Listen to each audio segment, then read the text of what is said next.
नमस्कार, आप देख रहे हैं गुड मॉर्निंग टीवी और मैं हूं आपके साथ कंचन। खबर मध्य प्रदेश के रीवा से है, जहां संजय गांधी स्मृति चिकित्सालय में भर्ती विवेक कुशवाहा की मृत्यु होने पर उनके परिजनों को सूचित न कर गलत टैग लगाने से अन्य व्यक्ति के स्थान पर श्री कुशवाहा का अंतिम संस्कार किए जाने के मामले में एसडीएमएच के सह प्राध्यापक डॉक्टर राकेश पटेल को दोषी मानकर निलंबित किए जाने के विरोध में कई लोगों और संगठनों के पदाधिकारियों ने ज्ञापन सौंपा है। इन लोगों ने प्रशासन से कहा है कि डॉक्टर राकेश पटेल को उक्त घटना का दोषी मानकर निलंबित किया गया है, जबकि किसी भी मरीज का इलाज करना डॉक्टर की जिम्मेदारी होती है, लेकिन यदि मरीज की मृत्यु हो जाती है तो उसके बाद की जिम्मेदारी प्रबंधन अमले की होती है कि मृतक का शव भेजना है। कैसे कोविड-19 जैसी महामारी में कार्यरत डॉक्टर जहां अपने जीवन की परवाह किए बगैर मरीजों की सेवा में तत्पर हैं, ऐसी स्थिति में यदि इस तरह की कार्यवाही से जहां उनकी कार्य क्षमता में विपरीत प्रभाव पड़ेगा, वहीं उनका मनोबल कमजोर होगा और हतोत्साहित होंगे। कई संगठनों के लोगों ने प्रशासन से कहा है कि डॉक्टर राकेश पटेल द्वारा पदस्थापना अवधि से ही विंध्य क्षेत्र से आने वाले समस्त मरीजों का पूर्ण निष्ठा और लगन के साथ निस्वार्थ उपचार किया जाता रहा है। ऐसे कर्मठ और जनसेवा के लिए समर्पित डॉक्टर को प्रशासन द्वारा निलंबित किया जाना न्यायोचित नहीं है, अतः उनका निलंबन वापस लेकर उनकी सेवाएं बहाल की जाएं। जैसा कि अभी 8 तारीख को विवेक कुशवाहा जो मऊगंज के रहने वाले थे, उनकी संजय गांधी हॉस्पिटल में मृत्यु हुई। उनके मृत्यु के पश्चात जो प्रशासन था वो डॉक्टर राकेश पटेल को निलंबित किए हैं। इस संदर्भ में हम लोग यहाँ ज्ञापन देने आए हैं।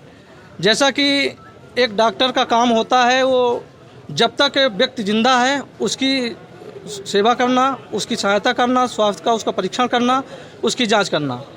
लेकिन उसके जैसे ही किसी व्यक्ति की मृत्यु हो जाती है, उसके पश्चात वो डॉक्टर की जवाबदेही वहीं से समाप्त हो जाती है।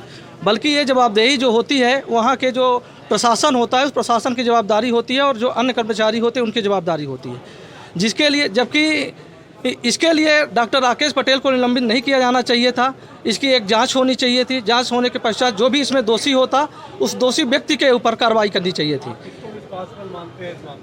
इसके लिए रिस्पांसिबल जो होता है वहाँ के जो संबंधित अन्य कर्मचारी है, जो प्रशासन है, वो होता है। क्योंकि जो डॉक्टर का काम होता है, डॉक्टर का काम चिकित्सीय सेवा उपलब्ध कराना होता है। जब तक वो ड्यूटी में होता है तो ड्यूटी में वो सेवा करता है। ड्यूटी के समय के पश्चात जैसे डेथ होती है उसके लिए अन्य जो कर्मचारी होते हैं उसकी पैचिंग करना, नेम प्लेट लगाना, नेम प्लेट के साथ में उसको मर्चुरी तक पहुंचाना, फिर मर्चुरी से बॉडी को रिलीज करना, ये सारी जिम्मेदारी प्रशासन की होती है, ना कि ड्यूटी में कर रहे चिकित्सक की होती है। कोविड-19 की प्रभारी थे राकेश पटेल। जहाँ तक हमें पता है, डॉक्टर राकेश पटेल के साथ में जो उसके चीफ प्रभारी थे वो अन्य डॉक्टर, इसमें 5 लोग थे।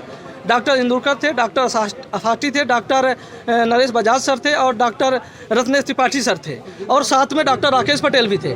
तो उसमें किसी एक व्यक्ति के ऊपर आरोप लगाना और पूरा सब गलत है। ये बताया जा रहा है कि उस दिन उनकी ड्यूटी लगी हुई थी जहाँ ये घटना हुई। जी बिल्कुल। इसके लिए जहाँ घटना की बात है तो घटना दरअसल क्या है कि जो जहाँ व्यक्ति की मृत्यु हुई है वो गंभीर वार्ड में वो नहीं थे। जो पॉजिटिव जो पेशेंट थे, डॉक्टर राकेश पटेल की वहाँ ड्यूटी थी, लेकिन एक निश्चित तौर पर जो डॉक्टर होता है वो अलग अलग वार्डों में भी वहाँ पे जाता है। भले उसकी ड्यूटी वहाँ है, दूसरे वार्डों में भी ड्यूटी करता है।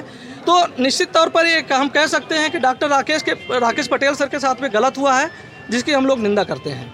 ये आप लोग अस्पताल प्रशासन से या फिर कहीं और? ये हम लोग अभी ज्ञापन देने आए। हम यहाँ के अपने मध्य प्रदेश के मुख्यमंत्री को, हम अपने जो स्वास्थ्य मंत्री उसको, जो हमारा मुख्य सचिव है उसको देंगे, और जो भी हमारे यहाँ डीन को भी हम देंगे, और अपने सबको ज्ञापन के माध्यम से हम लोग ओबीसी महासभा के भी इसमें हैं, कई संगठनों के हैं, और सरदार सेना के लोग हैं, और युवा एकता संघ के हैं, पिछड़ा वर्ग मोर्चा के हैं, और जो जी हर वर्ग के लोग हैं इसमें, हर वर्ग के लोग हैं। क्योंकि डॉक्टर राकेश पटेल, मेरा नाम डॉक्टर उमेश पटेल है, मैं समाज सेवी हूँ। और डॉक्टर राकेश पटेल की अगर बात कोई करे तो डॉक्टर राकेश पटेल सिर्फ चिकित्सा क्षेत्र बस में काम नहीं कर रहे थे, बल्कि गरीब बच्चों की शिक्षा को लेकर के वो जगह जगह गांवों में एजुकेशन प्रोवाइड कर रहे थे गरीब बच्चों के लिए। महिला एजुकेशन को बढ़ावा देने के लिए वो हर साल मैराथन का आयोजन करते थे। उसके साथ साथ में अभी जैसे कोविड-19 चल रहा है, इस संबंध में बहुत सारे समाज सेवी काम कर रहे थे। उसके साथ में डॉक्टर राकेश पटेल सर ने भी लोगों को खाने का पैकेट बढ़वाने का काम लगातार, हमारा वहाँ बाईपास में इनके लिए भोजन व्यवस्था गरीबों के लिए चलता रहा। और उसके साथ साथ में और जो अन्य सुविधाएं थी, सैनिटाइजर का बंटवाना, मास्क का बंटवाना, और इस पूरे महामारी में वो हमेशा तत्पर रहे और चिकित्सीय सेवा के साथ साथ में अन्य सामाजिक सेवा भी वो करते रहे। इसलिए ऐसे कर्मठ व्यक्ति के साथ ये सरासर अन्याय है, जिसकी हम लोग घोर निंदा करते हैं। जो घटना हुई क्या वो उचित है, वो सही है? नहीं, जो घटना हुई हम उसकी भी हम चाहते हैं कि जो विवेक कुशवाहा की मृत्यु हुई, मृत्यु के तो उसकी जो है उचित जांच हो और जो दोषी पाया जाए उसके ऊपर कार्रवाई हो।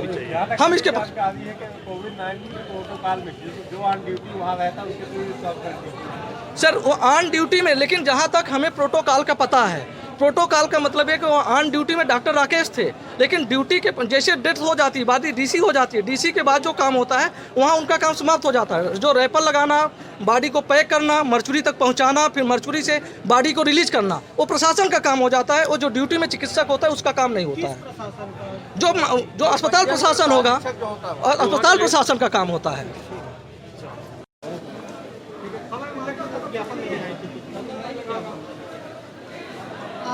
एसडीएमएच में जो कल घटना हुई थी, शव बदल गए थे, उसके संबंध में विभिन्न संगठनों द्वारा इस आशय का एक ज्ञापन प्रस्तुत किया गया है कि जो ये घटना हुई है, इस तरह की घटनाएं भविष्य में इसकी पुनरावृत्ति ना हो, उसकी जांच कराई जाए और जो डॉक्टर राकेश पटेल का निलंबन हुआ है उसकी पूर्ण जांच करके कार्यवाही किया जाए।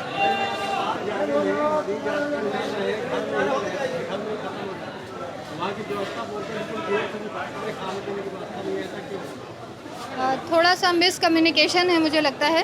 पीएम आवास में कोविड पेशेंट के लिए संपूर्ण व्यवस्थाएं की गई हैं। जो सीरियस पेशेंट हो जाते हैं उनको एसडीएमएच ले जाया जाता है, वहाँ भी व्यवस्थाएं हैं। कोविड का डर अभी भी लोगों में कायम है और सभी से ये अनुरोध है और अपील है कि किसी में भी कोई लक्षण दिखाई दे तो उसका तुरंत परीक्षण करा के उसका इलाज करा लेना चाहिए।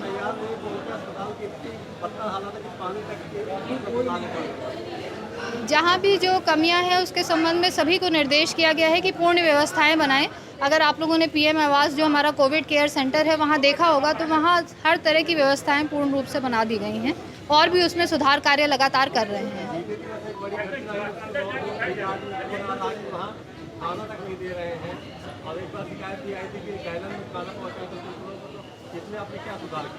नहीं, इसकी बिल्कुल जांच कराएंगे। अगर कोई दोषी है तो कार्यवाही होगी और सभी व्यवस्थाओं में सुधार के प्रयास किया जाएगा। इस खबर में फिलहाल इतना ही। और भी खबरों के अपडेट्स के लिए आप निरंतर बने रहिए गुड मॉर्निंग टीवी के साथ। नमस्कार।